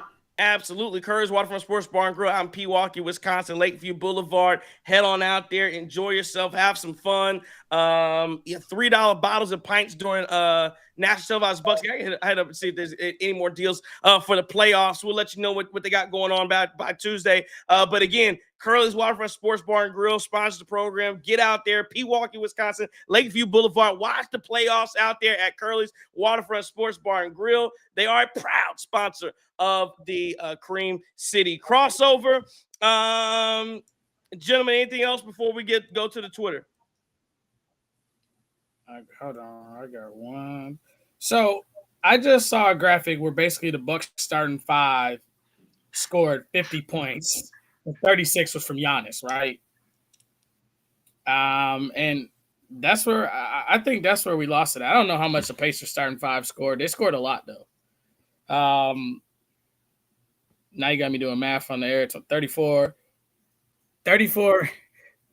plus 19 plus 25 is what the Pacers starting five scored. So, hey, that good just might allude back to the original conversation y'all were talking about before we go to Twitter. That you might have changed that starting lineup. If we're getting outscored like that by the starting five, that's tough. I think that's 78 if my quick math is correct on what the Pacers starting five scored. Something like that is what they went out with. And yeah, it just wasn't a good enough effort. Wasn't a good enough effort for the Milwaukee Bucks in game one. Let's go to the Twitter. Let's see what Twitter has to say. Oh boy. Deep breath here. Deep breath here for what's going on Twitter. And here we go. At Bleed Badger Red says Trenton Green needs to start over Kuzma and Prince. At Extend Pat Bev says LMAO at your boy Kuzma would have been better off with Chris inactive. At Yeen125 says there was the effing good reason why both the Clippers and the Sixers fired Doc in the first place. Today was an example of why my scapegoat is still Jimmy Haslam. At Tommy Woe says Brook Lopez needs to remain on the bench. At Drew Barringer says it's really easy to be doom and gloom after a game like this where everyone but Giannis was bad. But this is the inverse of last year's series. Let's see what happens if and when Dame returns. But also, if Doc doesn't adjust, it'll be Pacers in 5. At IN Agenda says Pacers were almost expected to win game one at home. Time to start the bench plus Giannis next game. Play Sims more than Brook. At BJM69 says the Bucks need to play better defense and with a little more edge. Sleepwalk through the first half, and that can't happen again. Giannis can't be the only option the Bucks have. They will shoot better, but they need to come out with way more intensity. A few more here. At Just Peachy Anch says 3 of the 5 stars need to be benched. I'd be fine if I never see Kuzma or Prince play another minute this series. At D Chipman 10 says, why can't Doc see the lineup issues that everyone else can see? We essentially started a 10-point disadvantage every game before the game starts. At J Phil in Texas says, you know what needs to change. At X291 says, Doc lost us the game. That's it. And then one more here. At True Bucks Fan 78 says they need to stop overhelping on defense and leaving shooters wide open. That really hurt them today. So listen, that's not super doom and gloom from the Twitter. People kind of feeling okay and saying they gotta lock back in and figure this thing out. NYC Demons has just a tough loss. Really would hate to see us lose to these bums again. So again, the Bucks are they got to figure this thing out. I think they will. I thought that second half, especially that third quarter, fourth, I was okay with it, and I'm good as we move forward. It's game one. I said originally that I thought I wouldn't be surprised if we came back up 2-0. But I'll take 1-1. I'll take 1-1. And again, well, last thing I asked before we get to game balls here. Let me ask you this. Do you guys think Damian Lillard comes back Tuesday, or do you think he's not back till game 3? My money's on game 3. I think the later part of this week, my money's on game 3. That's when I think we see Dame. I want him to come back game 2. You see him talking mess to Tyrese Haliburton out there like that. You see him get up off the bench and get to talking to Tyrese Haliburton. I think Dame takes it personal. I really do, and as he should, because this is the team that sent him and his Bucks squad home last year, as unfortunate as that was, without having Giannis. I'm sure Dame wants to be out there. If he's cleared, I think he goes. I think you're not in an urgent situation when you lose game 1, but I think you want to give your team the best shot. And I think their best shot right now is to steal one in Indy, and you do that with Damian Lillard. I 100% agree with you, Chris. I think the fire that you saw in his eyes and letting Haliburton know that, you're just going to talk trash when you up, but we're down and I'm still going to talk it back to you. I see him game 2. And by the way, we beat him in the second half, 55-50. All right. Yeah. Well, we won the second half by 5. Yep. Let me see. Missed that one guy. I don't believe he come back before game. Well, he already said to come back game before. They say he's come back either game 2 or game 3. So I wonder if it, and the same question I have going to the lineup change, because typically you don't see a lineup change after one game. Would that spell some panic to you if Doc Rivers did make changes into the lineup? Or, I mean, how would you feel? Now, of course, if Dame, I almost think if Dame comes back, it kind of gives you cover. It would almost give Doc cover to make 2 or 3 changes to the lineup if Dame comes back. If he doesn't come back and you make 3 changes or 2 changes, do you look like you're panicking? I mean, no, because the reason being is that these issues have persisted for a while. This is not a new thing. A panic would be, this is the first time it's ever looked like this. We're just going to change everything around. I think at this point, everybody knew that this lineup needed to change. We all knew there were issues here. We just all saw them on display tonight. No, I don't. And cover. Who needs cover? I need these boys to start acting like they're coaching for their job. Like, let's be honest here. Let's start acting like we're coaching for their job. You can't get up and go, my bad, man, my bad. You know what? I should have been better. You're damn right you should have been better. But we didn't bring you in here to get up here and tell everybody you should have been better, right? Like, no, come on, man. Like, absolutely, you need no damn cover. You need to start to create this competition. Hey, you playing for your spot every single night in this game, every single night in this series. You 100% are. I think Doc. That's the thing. Doc did this thing last year where he was too loyal to the old vets and he wouldn't play the young guys. Remember, right? And this year, slow to change. Like, man, Doc, listen, this could be your last time on the Bucs sideline. You better put the best guys out there and stop playing. Yeah, to me, I think it would be incredibly selfish of Doc Rivers to not change the starting lineup. Like, there is clearly an issue with the starting lineup minutes today, and the way you win series, the way you steal games on the road is by making those type of adjustments. And so if Dame comes back, then that may give him a little cover to, make 1 to 2 more adjustments in the starting lineup. But if Dame doesn't come back and you roll that same starting lineup out there when there's clear upgrades sitting on the bench, and you saw it today, there's no excuse for that. Yeah, no, I agree. So I think it could create, like, one thing about these guys, they're habitual creatures of their life. And if he doesn't change that lineup, and then Taurean Prince comes out and hits 4 threes, and Brook has 3 blocks, 6 rebounds, and scores 16, then everyone will come back the next day and be like, oh, well, I thought they were this, I thought they were that. Only thing I want to see is if Dame comes back, I would just say, go KPJ, Dame, Kuzma, Giannis, Brook. And then just do the Luke Longley, Bill Cartwright hook on Brook that I'm always talking about. Well, here's my thing to that. A team goes down 27 points in a playoff game in game 1. How willing are you to be like, okay, maybe Taurean Prince is going to knock down 4 threes? That's the question. That's the right question. Indiana did the same thing to us last year. They were down 20 million points, and they didn't change anything. They just came back and won game 2. I think the Bucks got enough talent to do the same thing with savvy veterans. Well, they also had the younger group. Like they had a younger group, a team that's more athletic. Like and that's all they got. That's all they got. You look down the line on their bench last year, they didn't even have Matherin. What kind of adjustment? Were they going to put Obi in the starting lineup? We have upgrades on the bench visibly that we saw today work. So I don't know.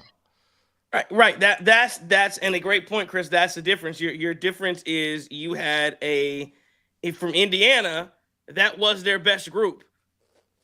So yes, you would want to run that back out after you lose a game one. For the Bucks, you keep looking at it and you go, well, I don't think this is our best group. And the numbers show that and everything shows that.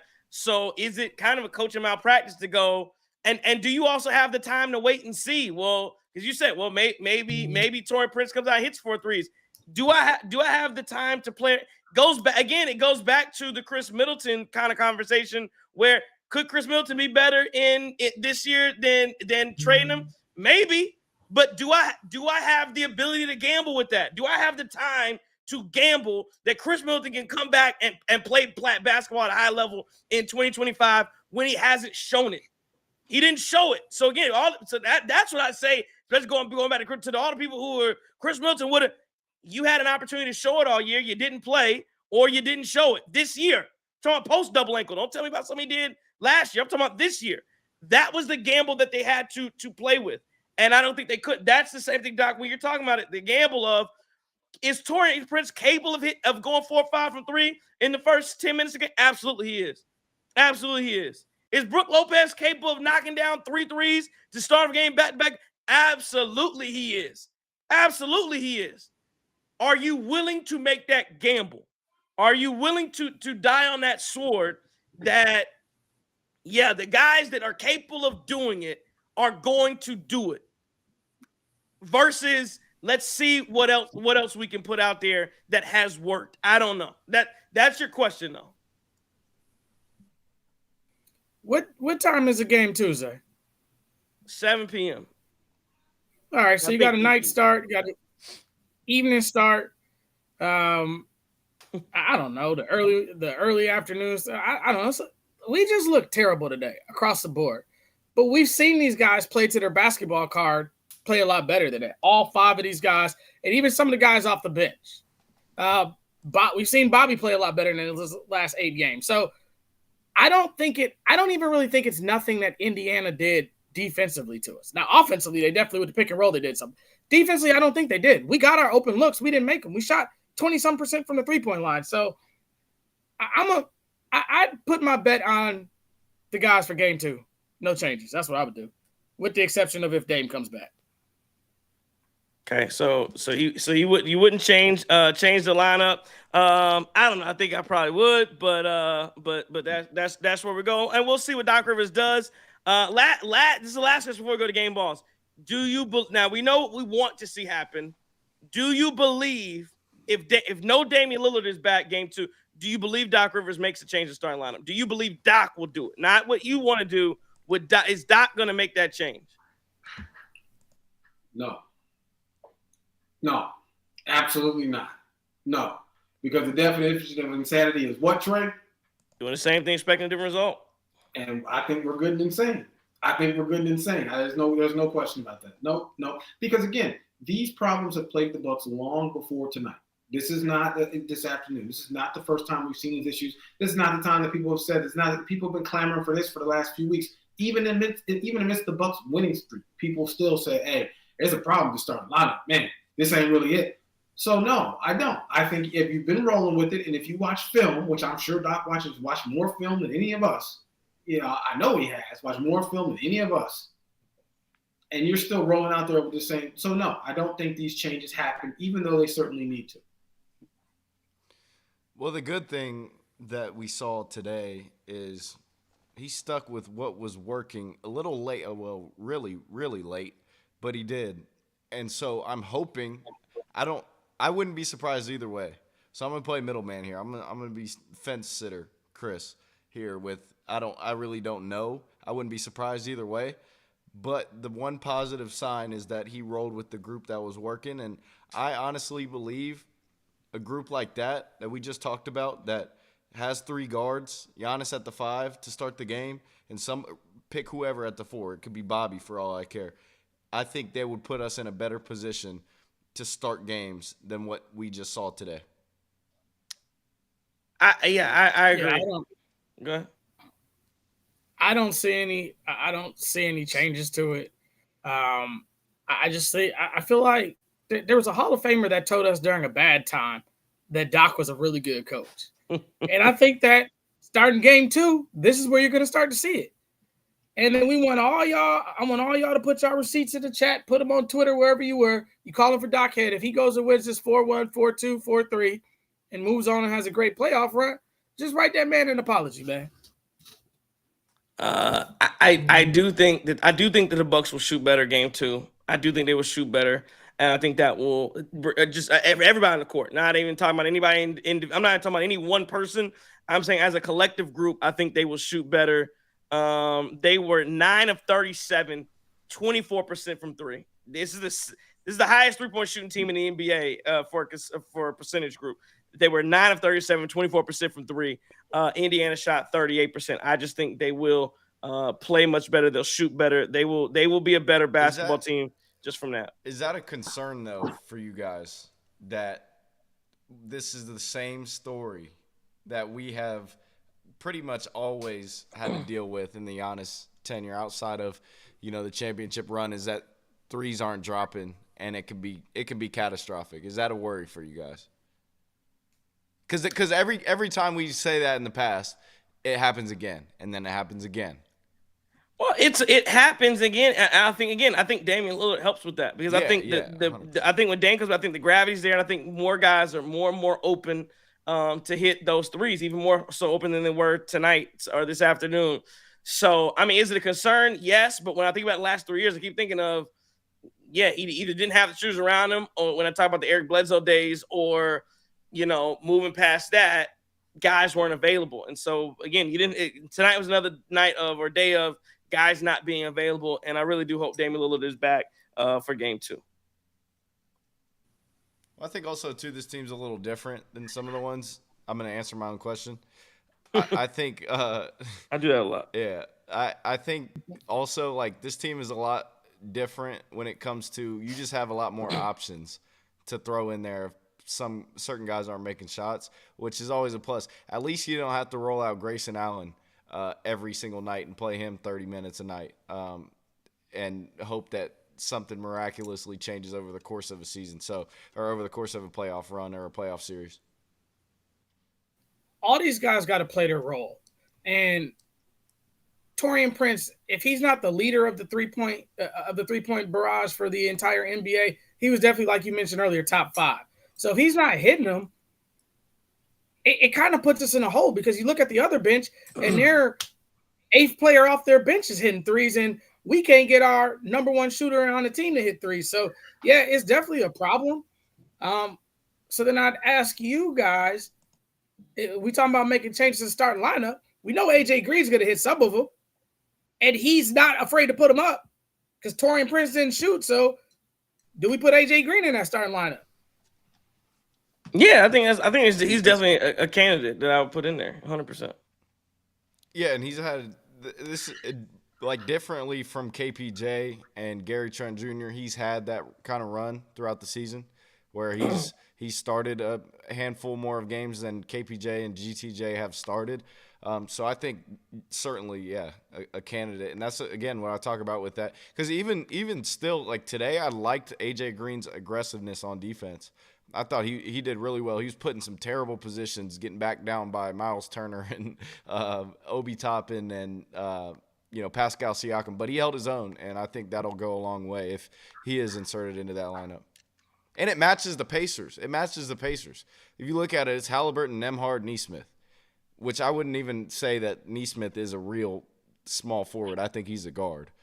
So, if you run that out, I think you have a better shot when you put 3 guards out there instead of TP slow ass. Really? Yeah, there's no excuse. Somebody in the chat, I says not just he's not hitting, he's not taking it all. Took 1-3. There's no excuse for Taurean Prince not shooting the ball, man. He won best 3-point shooter. He had the ability to shoot more than once today, too. Plenty. You got to shoot the ball. Let's go to game balls here. It's gonna be tough to do. Game balls in a 117-98 loss to the Indiana Pacers. Where are you guys going? I'm gonna let Chris King go first because I think I know where I'm going. I'm gonna let Chris King go first. Yeah, I mean the easy one is obviously Giannis, but I'm gonna go with the guy who I believe should be in the starting lineup. That's Kevin Porter Jr. I just thought, even regardless of the 2 of 7 or 2 of 8 or whatever he shot, the ability to get to the free throw line, get downhill, it does change the dynamic of this basketball team. Defensively, he was good, I think. He had a couple steals or 1 steal and, almost had one. Like that brings a little bit of a different dynamic to this squad and he, he took care of the basketball today. Didn't turn it over. He gave us a lot of chances, even though he was put in when, the game when they were down double digits twice in the first half and then in the second half with that massive lead. So yeah, I'm gonna go with KPJ, aka we do an AKA thing. Yeah, go ahead. We're gonna do AKA. AKA lost his playoff virginity. There you go. I'm just saying. I give you that. Yeah, pop that cherry. Y'all some wild boys, man. I'm gonna go. You know what? Here, y'all want me to go? Who wants to go next? Whoever want to go. All right, I'm gonna get mine because I know somebody's gonna give it to Giannis, so I'm gonna get this thing to AJ Green tonight, right? For the way he played in that second half, kept fighting, kept battling, kept bringing it. 5 for 11 from 3, 3 rebounds, 1 assist, a lot of big threes, especially I thought in that second half, in that third and fourth quarter. Love the way he came out and just kept swinging and elevated, or looks like he kind of elevated his game for the playoffs. And he was a big reason why we made those runs to kind of bring this thing at least remotely close. So I'm gonna give it to Derek Bird for stepping up tonight and really showing up as one of 3 of our 3 bench shooters that we're expecting big things from, throughout this playoff series. AKA cream on the inside, clean on the outside. AKA three-point ball arc is higher than the light bill. AKA I'm not always there when you call, but I'm always on time. Okay. AKA I might be doing this thing at the YMCA in 30 years, but come find me. I got something. AKA don't be fooled by this haircut. I'll still bust your ass. AKA this comb over out there blowing, but there ain't no wind in that building. Right? Come on now. You need something? Classic AKA from JT. Here you go. See, Hall of Fame. I got assaulted by a man with milk. Oh my God. Me or you, Trey?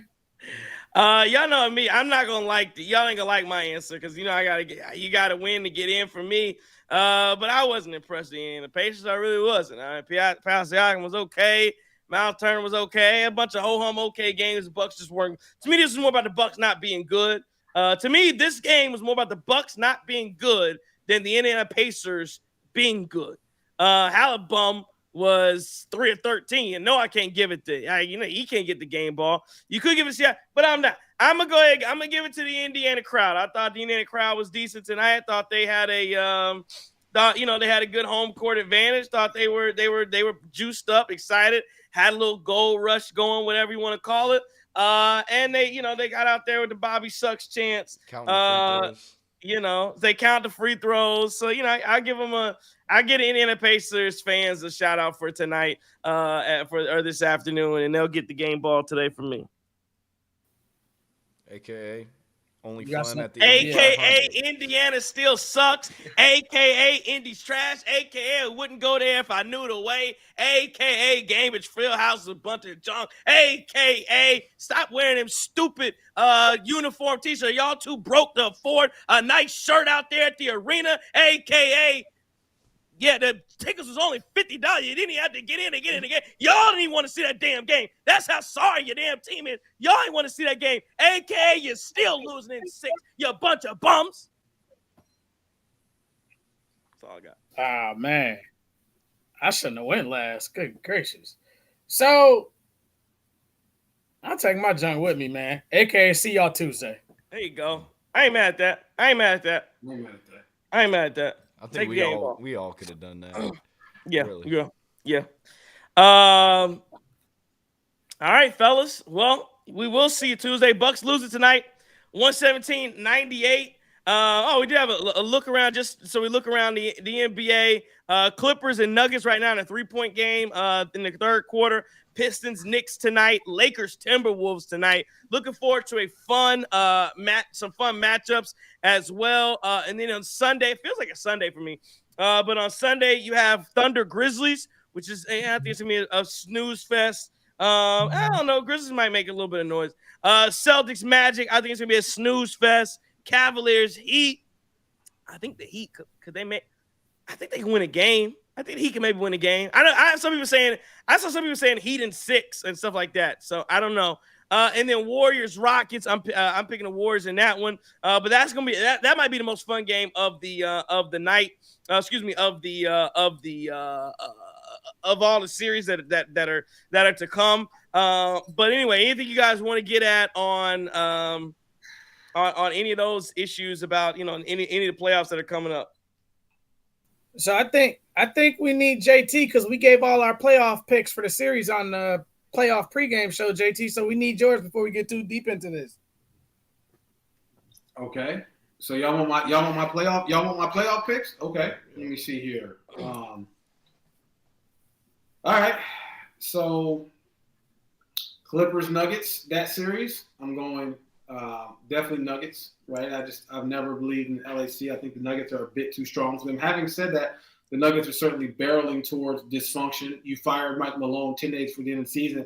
At some point, the hardest thing about the playoffs that people forget is that coaching matters. That's when coaches are earning their paycheck. It's not so much when you're on autopilot during the regular season if you have a decent enough roster, but it's definitely the playoffs. You got to line up against a team potentially 7 times that's making adjustments for you, and it's literally just keying just on you and on each and every play and changing up trends and doing it. So, yeah, but I definitely think the Nuggets win that series. Pistons, Knicks. I think the Pistons are a young team. They're a hungry team. I love everything about it, but I just don't think it's their time yet. Again, remarkable. They won a total of 14 games last year. They come back and they're in the playoffs this year. I think the Knicks beat the Pistons in that first round, even though I would love for the Pistons to beat the Knicks. Lakers, Timberwolves. I think the Lakers get this. I think the Timberwolves have been kind of sputtering a bit here, and I don't believe in that franchise at this point. In fact, I wouldn't be surprised if you saw some wholesale changes after this next year. Definitely think the Lakers, JJ Redick, will get LeBron and Co. out of this first round. Not sure what really happens the second. My upset is certainly going to be the Warriors beating the Rockets. I definitely think the Warriors beat the Rockets in that series, probably. Ain't no upset. Yeah, it's not upset. Warriors are actually favorite to win that series. But I get what you're saying. I say that because the Rockets are the 2 seed. Yeah, yes. Like I certainly think that happens too. Let me see here. Heat Cavaliers. I would absolutely love it if the Heat could go on a run like they did against the like they did a couple of years ago when they made the champion. And like literally, I would love it if they could take the Cavaliers completely out of this thing. I just don't think the Heat have the horses. You don't have playoff Jimmy. You don't have anybody who really just absolutely go crazy against you. I think Hero may have a game or two, but for the most part, I just don't think the Heat are strong enough to do this. So I'm going Cavaliers. Magic, Celtics, same thing. Look, the Magics are a great story. I get it, but they ain't got no smoke for Boston. I'm just hoping the Magic don't get a gentleman's sweep out there. I don't want to see 5. But that's probably more likely than not what's going to happen. I think the Thunder beat the Grizzlies. Let me see here. Who else is left? Oh, yeah, I do think the Bucks beat the Pacers in the first round. I think it's there. We go. See this thing happening. Again, it's not going to be pretty. It's going to be gritty, but it's still going to work. And I certainly think that the Bucks get out the first round this year. And I will say the winner of this first round series will be in the Eastern Conference final. Okay. Good picks there. Great picks. And we'll see. Yeah, we'll see how that goes off. I do think. I don't know if anybody wants to. We talked about a little bit on air on TQs this afternoon or this morning. But any issues with Shador Sanders and getting the well, I guess we did talk about it for a second. We didn't talk about it here. Any issues with Shador Sanders getting the do it again?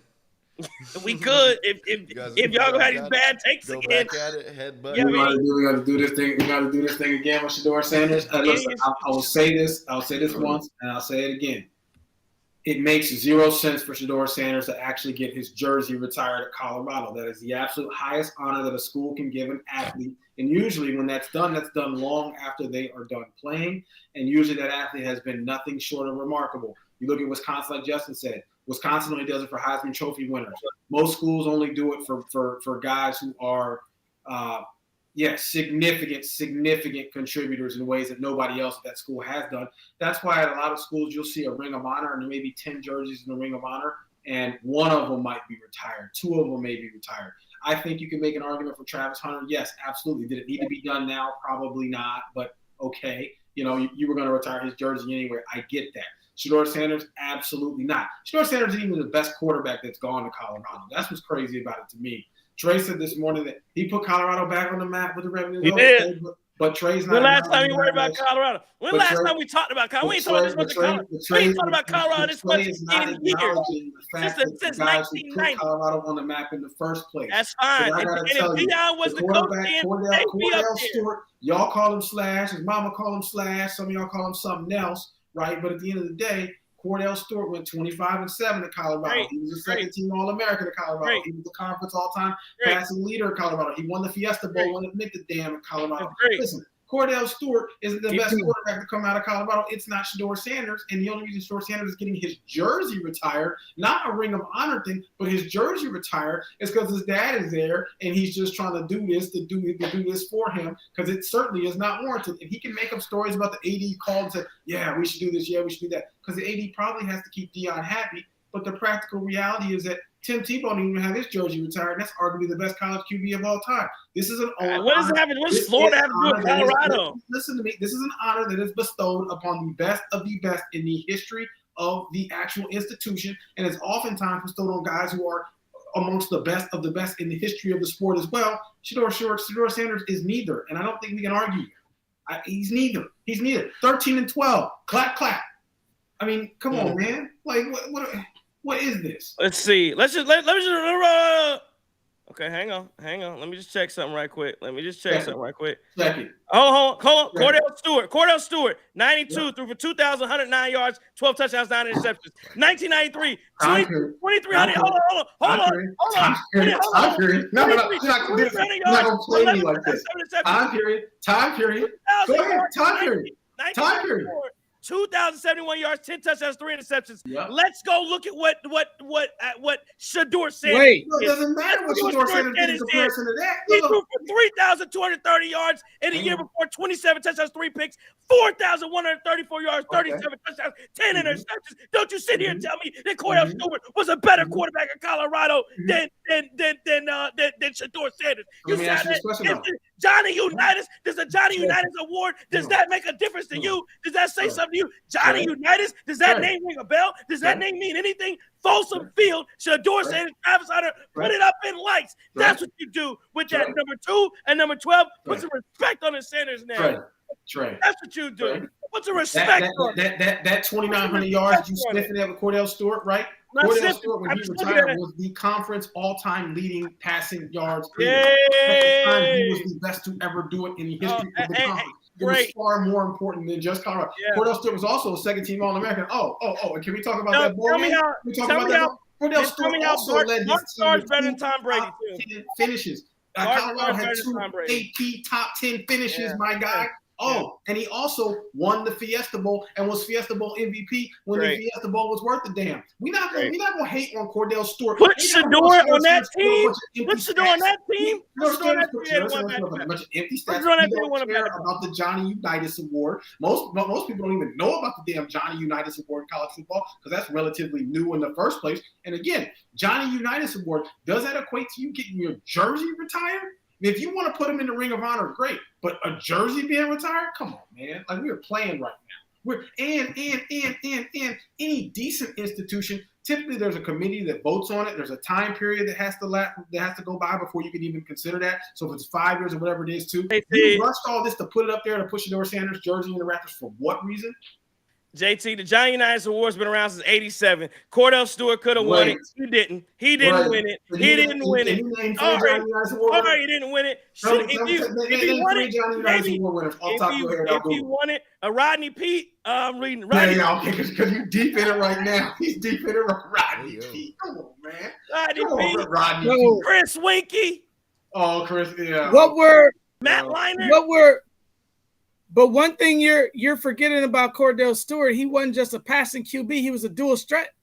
So you got to put his rushing yards into it as well. Man. By the way, the Davey O'Brien Award has been around since 1977, and Cam Ward won that. So that's cool. He had 500 rushing yards, 418, 524. I still think if you add him up, he still didn't come close to either the touchdowns or the yards. You know what? So add him up. We're not even fooled by Shador Sanders. If you look at them passes was 5 yards. Now the pass is 5 yards.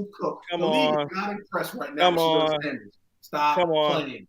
Sound like some haters. I can't believe you're hating on Shador Sanders. Michael Westbrook. Cordell Stewart was throwing to Michael Westbrook. Shador Sanders was throwing to one of Shador Sanders was playing without an offensive line. Shador Sanders they were just hiking the ball back to. He had no line. He had no line at all. No, everybody made every excuse ever for Shador Sanders, which is unbelievable. You just said he gave me an excuse for receiving. Now he got no line. Nothing would make excuses. Your head coach blames everybody but Shador. Blames everybody but Shador. They basically had a 707 pass scales. All Shador was playing with, and he threw for 4,000 yards. That's all it was. No run game, no line. It was passing every down. It was a bunch of short passes. That's it. You had to. It was such a short pass. The wide receivers was cooking out there. That's crazy. Stop it. All three of y'all. Stop it. Anyway, Shador Sanders, name up in lights. But again, if you believe that it should only be for Heisman winners MVP, then there's a bunch because if you want to name me for the Florida and Wisconsin, what everybody else does, then you got to go to the Milwaukee Bucks. And so if you want to do that, then give me the names that you want taken down from the Raptors and Fiserv. If you want to tell me that's serious, then give me the you taking Marcus Johnson down? Are you taking Marcus Johnson down? Are you taking John McLaughlin down? Who are you taking? No, it don't matter. Don't matter. Don't matter. You want to tell me about Florida, Wisconsin? I'm talking about Colorado. You want to give me somebody else? I give you somebody else too. So take them down. Tell me one by one who you taking down. All right. So if Shador Sanders' jersey is retired, his number's retired, then Wisconsin needs to retire Russell Wilson, and so does NC State. Ooh, I ain't got a problem with that. Call up the AD and tell them to do it. TJ Watt's jerseys should certainly be retired. Tell people to get it done. I mean, TJ Watt's jersey is probably retired. You may even throw Chris Chambers' jersey up there in Wisconsin too. I mean, come on, man. Like, what is this? We throwing Ron James jersey up there. We throwing Monty Ball jersey up there. Go ahead. Jordan's jersey up there. I mean, come on, man. That's all. These are guys who are really, really good, even elite college players, right? But again, the jersey retirement is for the absolute best of the best. Shador Sanders is not. Has not been. Ever. Dane's up there, though, bro. Dane's a Heisman Trophy winner. But look, right. So you can't compare. He's already here. He's retired. Right. But you can't compare the Colorado Buffaloes football to the Milwaukee Bucks and NBA. It's apples to oranges. So number one. And who says you can't compare apples to oranges? I don't understand that. They both fruit. They all fruit. I compare apples to oranges all day. You comparing apples to pina coladas. No, it ain't even the same thing, man. Look, Shador, I know Shador's your guy. Even some of these guys that you're looking at, Shador wasn't even the best quarterback in college football this year. It's blasphemy. It is. And it's so disrespectful to all those other Colorado Buffaloes that came before. He don't deserve to be retired. Honorable mention of something? Yeah, for sure. Put his. Did he win a bowl game? No, he was too busy putting him on his back. If he'd give him a couple more years, he'd won a bowl game. Is his jersey retired at Jackson State? Say what? Oh, he should definitely be. I don't know if he should be retired at Jackson. He should be retired at Jackson State and Colorado for sure. 100%, no doubt about it. We stayed on the Shador topic long enough to a Pacers fan came in here. Yeah, we finally got a Pacers fan in here. Harry Potter, hey, he's a bum. Whoever he is. Go drink some of your butter beer. Get the hell out of here. Bucks lose. Go ahead. Bucks lose it tonight. What was the final? 117-98. 117-98. They come back game 2 Tuesday night in Indiana. See if they can get a win. And so we'll leave it here. Do you think that do the Bucks beat the Pacers Tuesday night? Do they get it back 1-1? I think we do. Might be a bit of a homer take, but I think we do. I think we get this thing figured out, and I believe you got. Now, what one thing Prime tells you is you got to believe. Prime will tell you that you got to believe. You got to believe, right? Come on now. Prime should get a statue too after he done. Now, see, it's another story. It's another story. I mean, I guess. If Obi Toppin didn't win Player of the Year or didn't get his jersey retired for winning Player of the Year, Shador doesn't come close to what Obi did in college. I swear to God. And Dayton might get some more recruits if they start putting some jerseys up. When people be like, "Oh man, I can just play well. I might see my name up here forever." So why don't everybody start doing that? They should start. I'm telling you. Do you realize? One thing I said. Do y'all know that's why they give rings out for like everything now? You win conference, you get a win. Like you didn't just got to win national championship to get a ring. They give rings for everything now. Yeah, you basically participate. You get a ring. Some schools they give you a ring just for playing. Like, I'm not joking. There are some schools that literally you can get a ring for winning the division of your conference. You ain't got to do so. And again, I think they do that because it's a selling point for recruits. So maybe Deion's thinking ahead. Oh man, I ball out.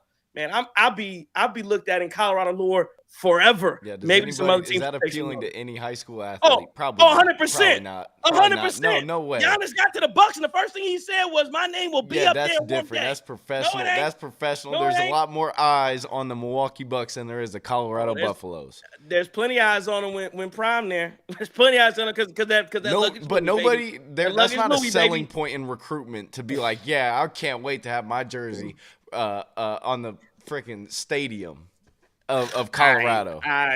Nobody's like, yeah, that's exactly why I'm going to Colorado to play for Deion. Here's how I know that's not true. Because if it wasn't true, people wouldn't be crying so hard about this. Oh, I'm not crying. I'm not mad at it. I'm not saying you. I'm saying people in general would not. Cordell Stewart would not be upset, and the people from college, they would not be this upset that some names are going up if it meant nothing. It clearly means something, and it's tugging at some heartstrings, and they hating and hurting over there all over the place. A lot of hateration, holleration, all up in the dancery.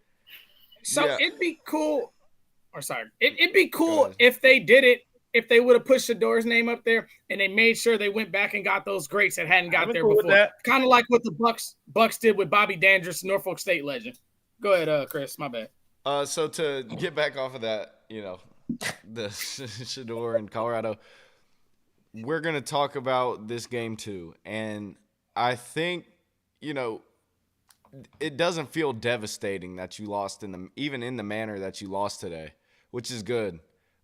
Because zero's coming. Zero's coming at some point in this series, and whether it's 2 or 3, I still think you would think that they would have a ton of momentum. I didn't get from the Bucks or Doc Rivers after this game that they're just down and they're completely, depleted over this game 1 loss. I think they win game 2, and I think they go 2 at Fiserv, and it's 3-1, and everybody's shocked except for us Bucks fans. Yeah, you really gonna make the butterbeer boy cry in his beer off of that one, Chris. So I think we come back game 2, and I think we come back with the same lineup. I'm gonna see Brook Lopez with 12, 3, and 2 blocks. Kyle Kuzma's gonna have 10, 7. Torian Prince gonna have 13 points in game 2, and then our bench will fill in the rest. And I think we win a close one in Indy. And I'm a agree with Chris King. Let's go back to the mill. Let's see what happens. JT?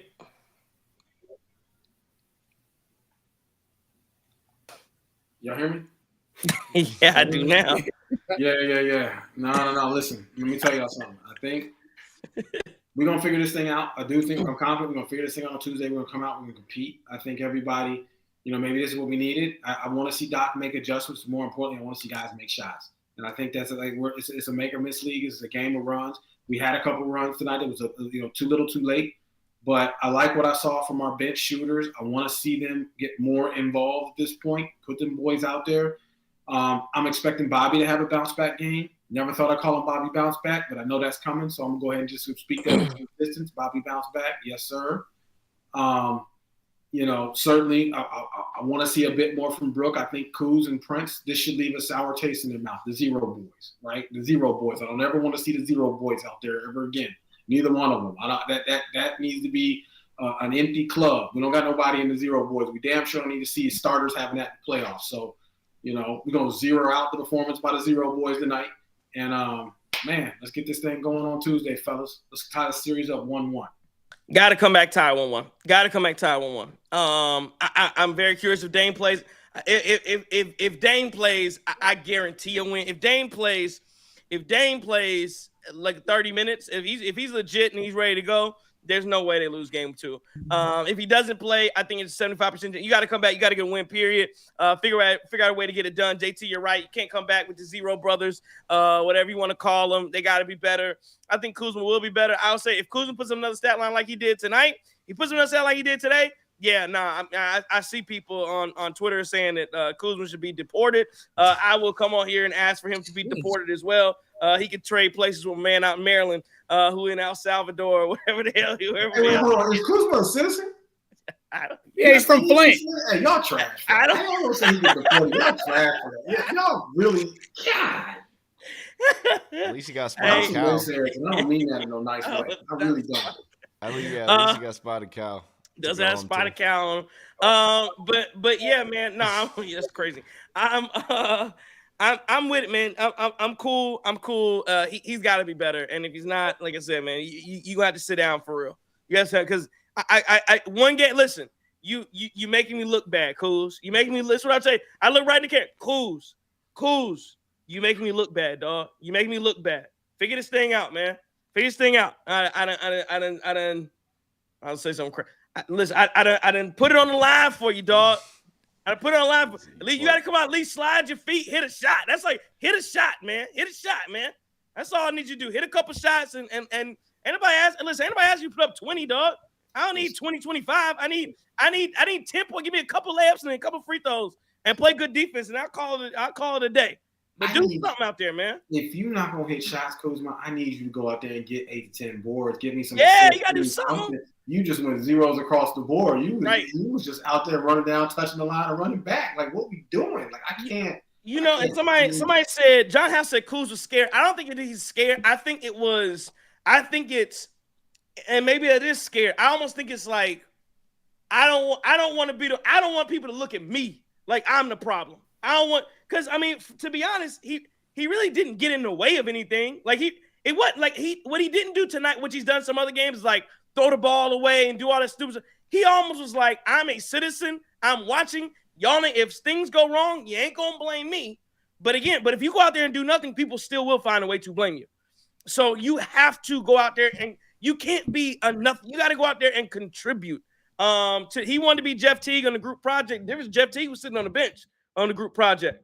That's you got to figure it out. So Kuzma's got to be better. But again, I go all of them. Kuzma, Prince, Brook, Bobby. That 4 all got to be much, much better and figure this thing out. And along with Doc Rivers, figure it out. Figure it out. Got to do it. Let's go ahead. Let's go win game 2. I think, again, I will say this. Out of those 4, I'm not about to sit here and guarantee that somebody's going to do something. But out of those 4, at least 2 of those 4 will have. I think we will come back. Here's my prediction for game 2. In game 2, 2 of those 4 people we just talked about, Brook, Bobby, Kuz, Prince, 2 of those 4 won't just be okay. 2 of those 4 we will say legitimately played good basketball games. I don't know what 2. I think 2 of those 4 will say he played well tonight. And I think that may be enough for you to get the win. Let's take it there. Any final words as we wrap up a 117-98 loss to Indiana Pacers? On a Tuesday. We got a clunker out the way. We had our stinger in the first game. On a Tuesday. Let's do it. Yeah, I'm not going to change really anything after just this one game. I think where you start to have some panic is if they go up 2-0, just because it's always the potential for them to go up 3-0 or 3-1 when you're back at home. So I'd really like for them to steal this second game of the series. We appreciate everybody who pulled up, and hopefully, I'm just I would be left wanting more if this goes out the way it went out last year, and I don't want that to happen. Yeah, new mindset. Flush this down the toilet.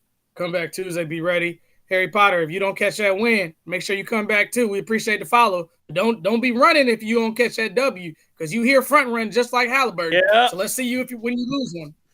Yep. He said I'm gonna follow the page just so they can come back and talk Cash Tuesday. Come on back early. Harry, come back early Tuesday. Get in the chat early. Talk to him when we all on the bus. Come early Tuesday. As soon as the game ends, hop your Harry Potter ass in the chat and come talk. And I want to see you. I want to see you, Harry. Appreciate you for joining. Appreciate everybody for joining us tonight. Again, tell a friend about the Cream City crossover. Follow, subscribe, all that good stuff. We'd appreciate it. If you hit a like, Harry, you guys won, so you should hit the like button. If you're any other Pacers fan in here, you won, hit the like button. If you're a Bucks fan, go ahead and hit that front running like. If you are a Bucks fan and you know you're gonna go back and get game 2, hit the like button. Let's go back. Let's go finish this thing. Let's finish. Let's go start this thing off the right way. Get back into this series. Get 1-1. Tie this thing up and get back into it, man. I feel good about the Milwaukee Bucks. Feel good about that second half. You were +5 in the second half. Let's have that half be the only half of basketball in the first half that the Milwaukee Bucks lose this entire series. Let's go ahead. Let's take care of business. Hey, Haliburton, buy Birkin. All the hoes flirting. Haliburton going 3 for 13 out there looking like Tim Burton or LeVar Burton, but okay. I mean, I'm just saying, you're going to lose the name Tyrese and keep playing like that. There we go. Always looking funny at the light-skinned Tyrese, though, I'm just saying, I'm going to be honest with you, light-skinned Tyrese. I mean, Maxey, doing his thing, but, for the most part, I feel like Tyrese, hey, listen, there's a certain skin tone you got to be like that. And he plays in a lot of snow. Just go by your middle name, bro. He's definitely in the snow. Let's the other side of him. That's why his family was complaining about a black guy calling his brother the N-word. It's like hey. Right. Yeah, he has an allegiance. That was crazy. He has an allegiance to the snow. That was crazy. That was crazy when last year when he saw they was getting called the N-word. I'm sitting there like, y'all can't do that. Find out it was some black people. Come on, dog. Come on, okay. Nah, you don't get to do that. Man. You don't get to do that.